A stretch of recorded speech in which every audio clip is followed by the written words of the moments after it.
한 번씩 세간에 이슈가 되는 것이 정치인들이 과거에 그의 자녀들을 원정 출산해서 낳았기 때문에 이중 국적자가 되는 경우가 있습니다. 어떤 정치인은 자신도 한국 국적도 가지고 또 외국에서 생활하면서 외국 국적도 취득하여서 그렇게 이중 국적이 되는 경우도 있어요. 그러나 여러분, 한 나라의 책임을 맡은 위정자가 되려는 사람이 자기가 한 나라를 정해서 그 나라의 국적을 가지고 섬기지 않을 때에 그것은 모순이 되는 거죠. 그래서 사람들은 정치에 입문할 때에는 다른 나라 국적을 취소하기도 합니다. 그런데 이제 자녀들의 경우에는 예를 들어서 미국에 있으면 그 혜택이 너무 많으니까 미국 국적도 그대로 유지하고 부모로부터 물려받은 그런 한국 국적도 그대로 유지하는 것을 볼 수 있어요. 또 어떤 경우는 남자들의 경우에는 군대를 가야 되잖아요. 그러니까 그 국방의 의무를 피하기 위해서 도리어 한국 국적을 성인이 될 때 포기하는 사람들도 허다합니다. 여러분, 이중 국적을 가지면 어느 나라 국민입니까? 한국 사람입니까? 미국 사람입니까? 어떤 사람은 글로벌 시대에 이중 국적을 허용해야 된다 그렇게 말하는 사람도 있는데 일면 일리는 있습니다. 그러나 국가에 대한 소속감이 분명하지 않는 자에게 어떤 나라에 대한 책임 있는 일을 맡길 수는 없는 것이죠. 그리고 그런 자는 책임 있게 일할 수도 없는 것이죠. 따라서 자신의 국적이 어디 있냐 하는 것은 자신의 정체성을 드러내는 중요한 요소가 되는 것입니다.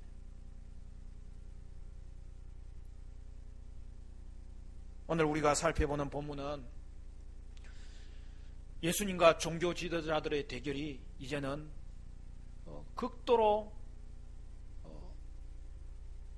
치닫고 있는 그런 가운데 있는 것을 볼 수 있습니다.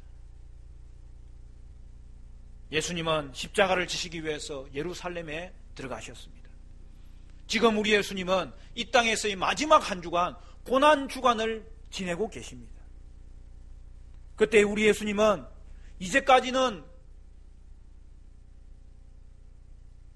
행동하실 때에 은밀하게 행동하셨지만 이제까지의 모습과는 다르게 이제 자신의 메시아 되심을 공개적으로 밝히고 특별히 유대 지도자들의 그 위선을 공개적으로 밝히는 것을 볼 수 있습니다. 예수님은 나귀를 탄 모습으로 많은 사람들의 환호를 허락하시고 평화의 왕으로 예루살렘에 입성하셨어요. 그리고 성전 행동을 통해서 이 성전은 멸망하게 될 것이라고 선언하셨고, 그리고 성전에서 예수님은 가르치시는데 오늘 본문 이전에 뭐가 있었죠? 세 가지 비유를 가르치시는데 그 비유를 통해서 유대 지도자들뿐만 아니라 이스라엘 전체가 하나님을 불신하는 자로서 심판당하게 될 것이라고 말씀하고 있습니다. 예, 유대 지도자들이 가만히 있을 리가 없죠. 유대 지도자들을 통해서 예수님에 대한 본격적인 반격이 시작되는 것을 볼 수 있습니다. 그들은 예수님을 올무에 빠뜨리게 하려고 시험하면서 예수님에게 세 가지 질문을 던졌던 것입니다. 이 세 가지 질문을 생각할 때 우리는 예수님이 그의 공생애를 처음 시작하시면서 마태복음 4장에 나오는 대로 그 사탄의 시험 받는 것을 생각하게 하는 것입니다. 여러분, 이처럼 오늘날도 이 시대도 사탄은 저와 여러분에게 온갖 교묘한 방법을 동원해서 미혹하여 넘어뜨리려고 시험하고 있는 것이죠. 첫째로 이제 오늘 바리새인들이 예수님을 찾아와서 질문하는 장면입니다. 가이사에게 세금을 바치는 것이 옳으냐고 질문을 던지는 것입니다. 우리 15절부터 17절 우리 같이 읽어볼까요? 15절부터 17절 다 같이 시작. 이에 바리새인들이 가서 어떻게 하면 예수를 마을의 올무에 걸리게 할까 상의하고 자기 제자들을 헤롯 당원들과 함께 예수께 보내어 말하되 선생님이여 우리가 아노니 당신은 참되시고 진리로 하나님의 도를 가르치시며 아무도 끓이는 일이 없으시니 이는 사람을 외모로 보지 아니하심이니이다. 그러면 당신의 생각에는 어떠한지 우리에게 이르소서. 가이사에게 세금을 바치는 것이 옳으니까 옳지 아니하니까 하니.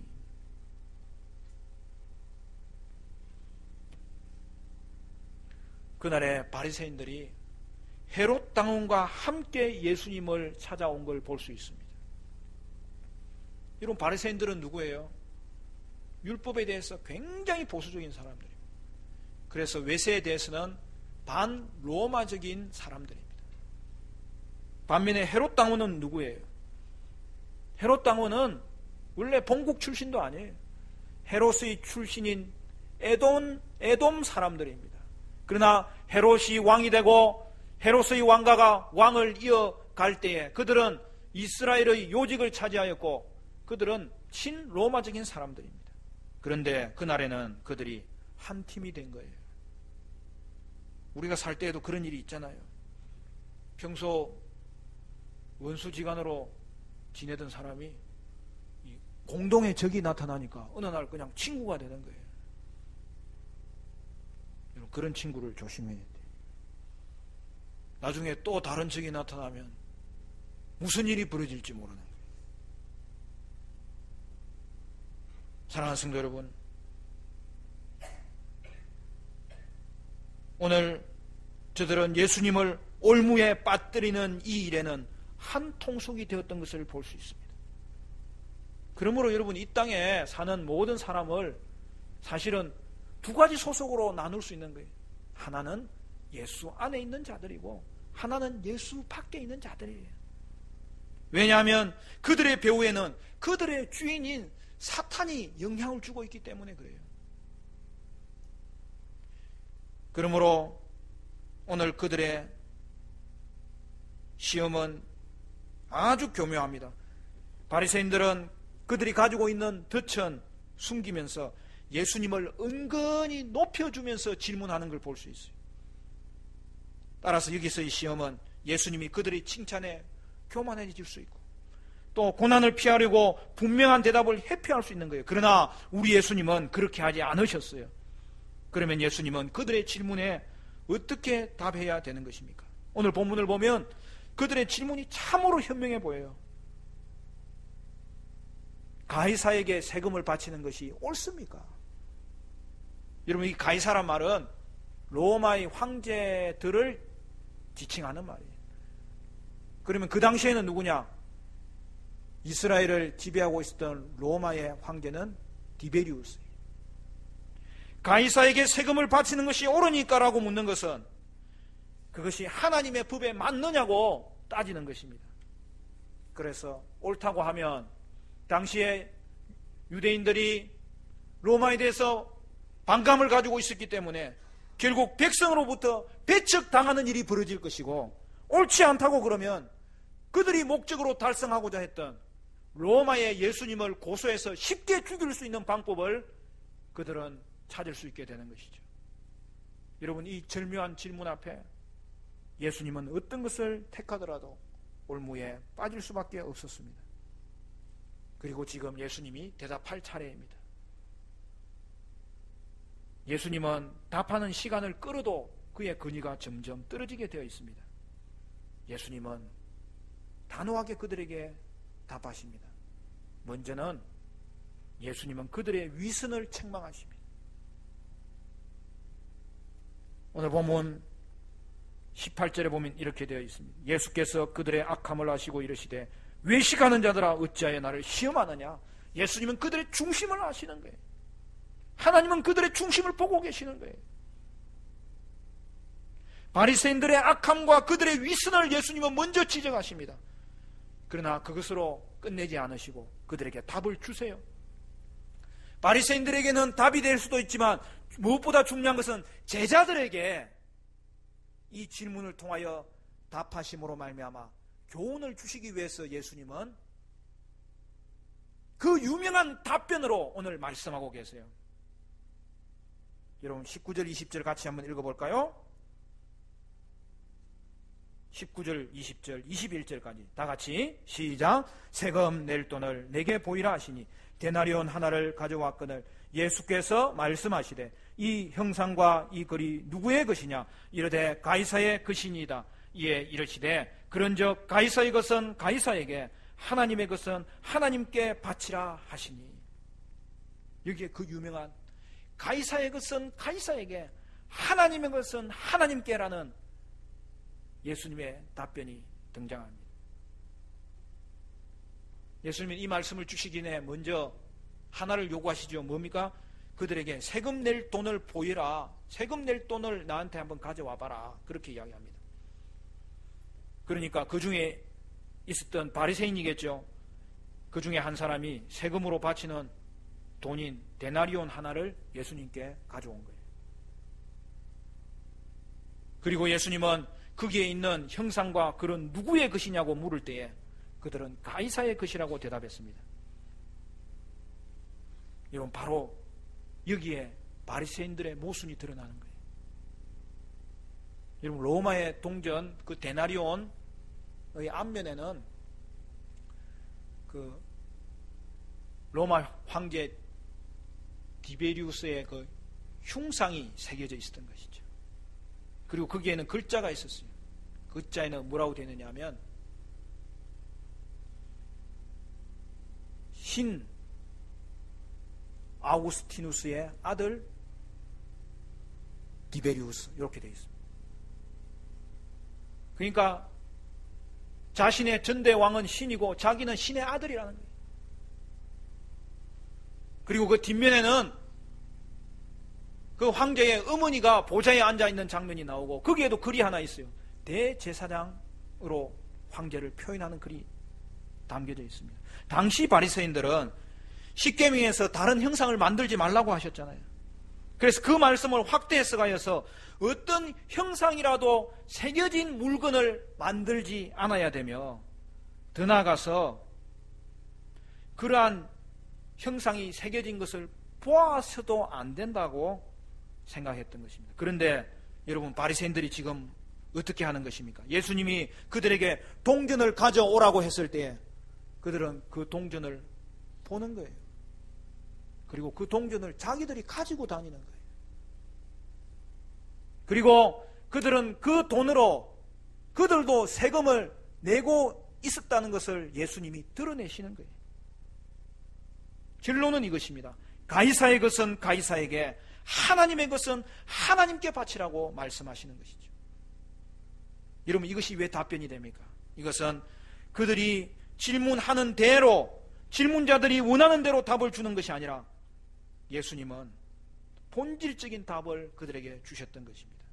여기서 우리는 두 가지 사실을 알 수 있어요. 첫째로는 바리새인들은 평소 사용하던 그 돈으로 로마 정부에 세금을 내야 된다는 거예요.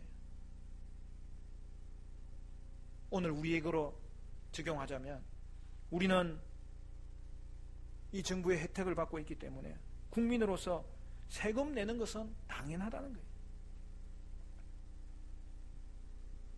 예수님은 성도가 이 땅을 살아갈 때에 세상이 운영되는 기본 이 구조를 부정해서는 안 된다는 것을 밝히는 거예요.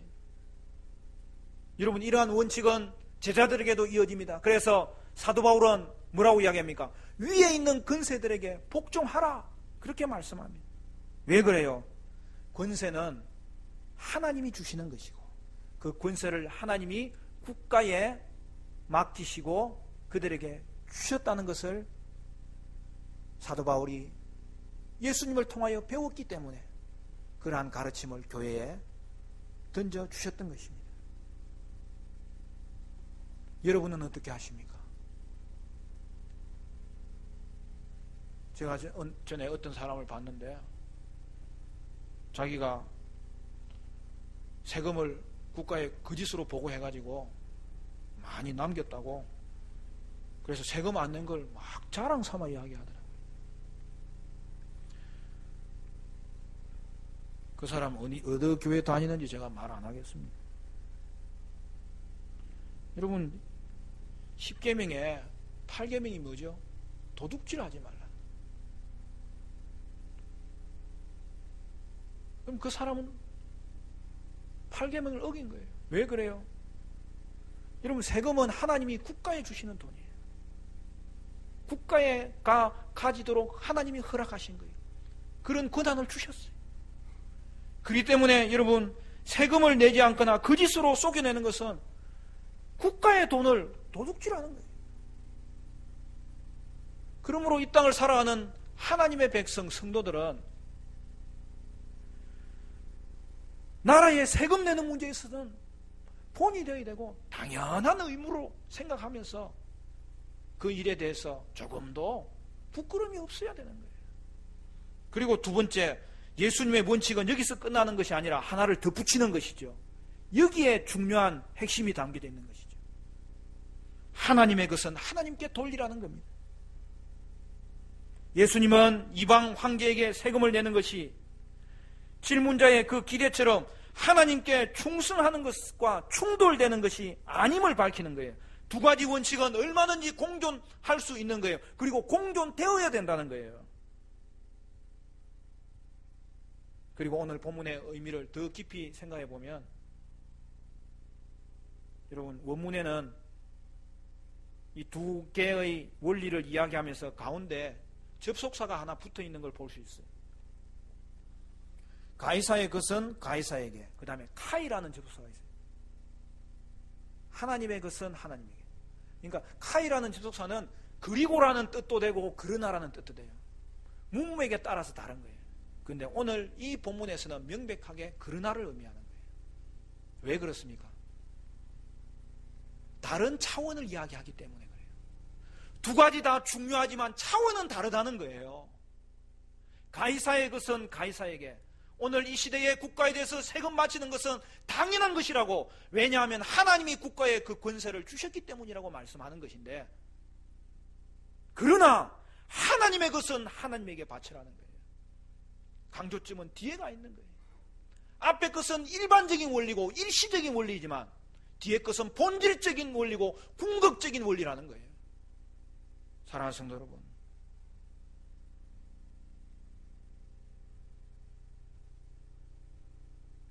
가이사의 것은 가이사에게 바쳐야 됩니다. 그러나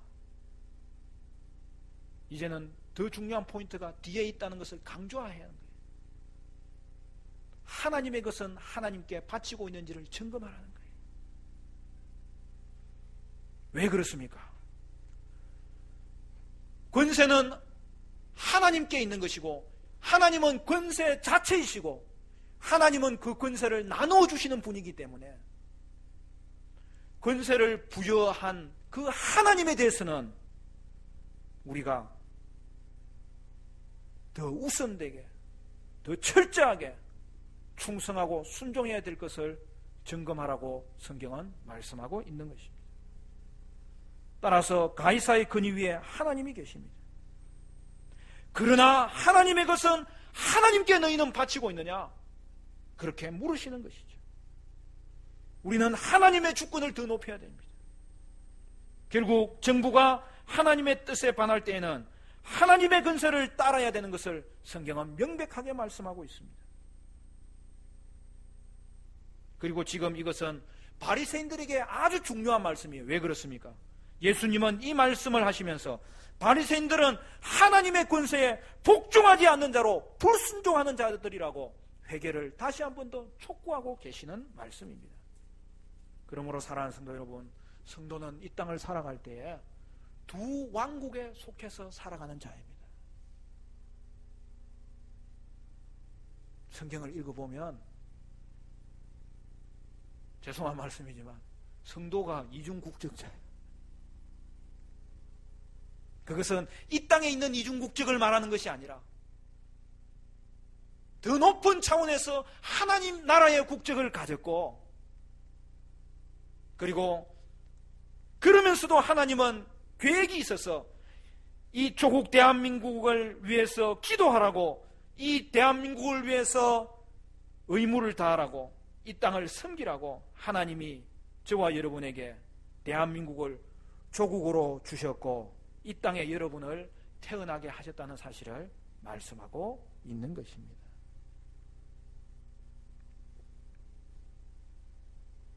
따라서 하나님의 위대한 선진들은 국가를 위해서 얼마나 기도하며 헌신했는지 몰라요.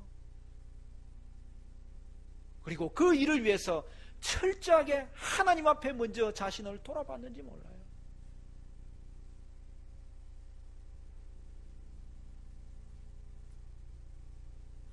스코틀랜드의 종교개혁자 존 낙스가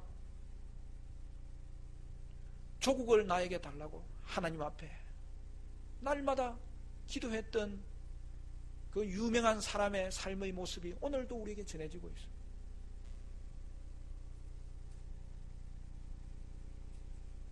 그래서 그 당시에 대립관계였던 그 밑에 있는 잉글랜드, 영국의 왕들은 존 낙스를 두려워했는데 그 당시에 회자되었던 말이 뭐냐? 기도하는 한 사람이 기도하지 않는 모든 사람들보다 더 강하다.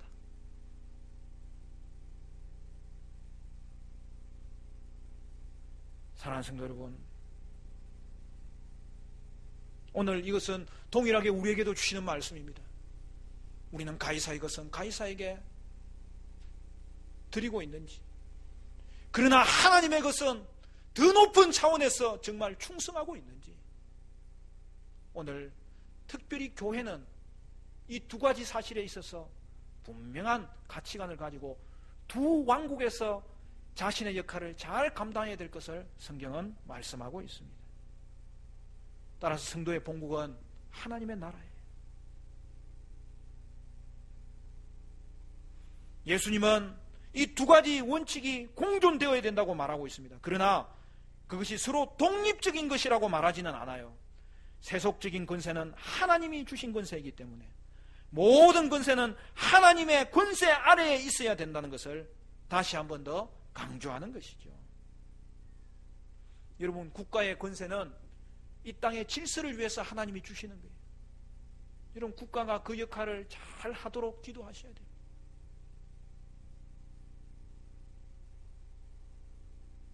특별히 국가가 질서를 잘 유지하는 이유는 하나님의 교회가 든든히 서게 하도록 하기 위해서 질서를 유지하는 거예요.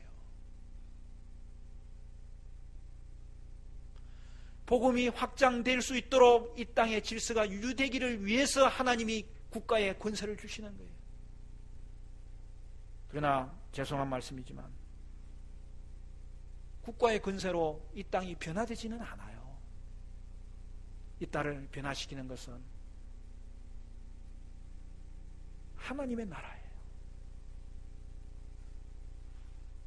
하나님이 간섭하셔야 되만 이 땅이 변화됩니다. 하나님의 나라가 임해야만 이 땅이 변화됩니다. 따라서 성도는 국가를 위해서 협력하되 하나님의 통치로 말미암아 하나님의 구원과 공의가 이 땅에 임하도록 기도해야 되겠고, 따라서 성도는 가장 우선적으로 하나님의 권위 앞에 순종하는 자세로 살아가야 될 것입니다. 그런데 하나님 앞에 순종할 때, 하나님 나라를 추구할 때에 우리도 변화되고 이 땅도 변화되게 되는 놀라운 은혜를 저와 여러분에게 하나님은 허락하여 주시는 것입니다. 성도에게는 하나님 나라가 우선이에요. 우리가 하나님 나라를 추구할 때, 제자들도 그 당시에 그 열악한 환경, 독재의 환경, 절대 왕정의 환경 가운데서도 하나님 나라를 추구할 때에 그들은 절대 왕정과 독재 체제 안에서도 살아남을 수 있었고, 그리고 최종적으로는 그 땅을 새롭게 하는 자로, 그 땅을 변화시키는 자로 쓰임받을 수 있었던 것이죠. 교회도 마찬가지입니다. 교회는 예수님이 오실 때까지 민주주의와 사회주의와 그 어떤 체제 가운데서도 살아남을 것입니다. 그리고 이 땅을 변화시키는 하나님의 사람으로 쓰임받게 될 것입니다. 사랑하는 성도 여러분,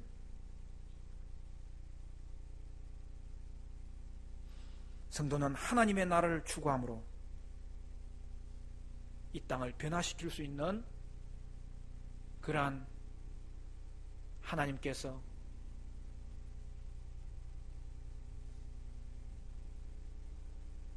조국 대한민국을 주시고, 그래서 우리에게 이 땅에 사명을 다하도록 우리를 이 땅에 태어나게 하신 것입니다. 저는 우리 집에 아이들 키우면서 다른 바람은 없어요. 예수님 깊이 사랑하는 사람으로 자랐으면 좋겠다.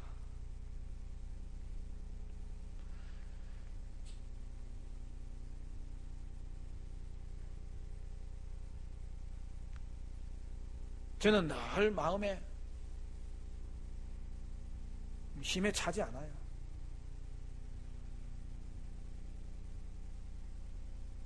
그래서 늘 이야기합니다. 얘들아, 예수님 좀 철저하게 순종해라.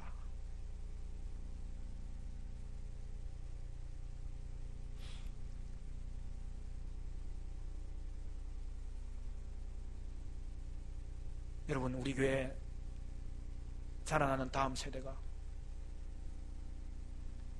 하나님의 나라와 이 땅 가운데 기둥처럼 쓰임받았으면 좋겠습니다. 우리가 우리 자신을 돌아보면서 우리 자녀를 키우면서 하나님의 나라와 이 땅 가운데 하나님 기둥같이 쓰임받는 자가 되게 하여 주옵소서.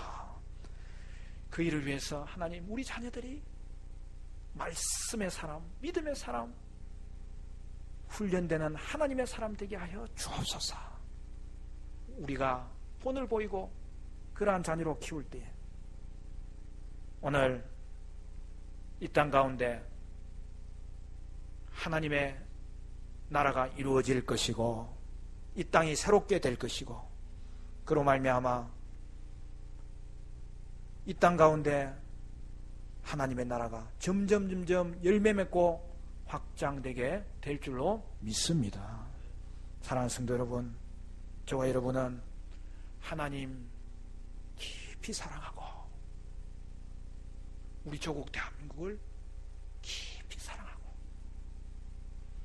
그리하여 하나님 앞에 철저하게 순종함으로 이 땅을 새롭게 하는 하나님의 사람으로 존귀하게 살아가는 은혜가 있게 되시기를 간절히 축원합니다.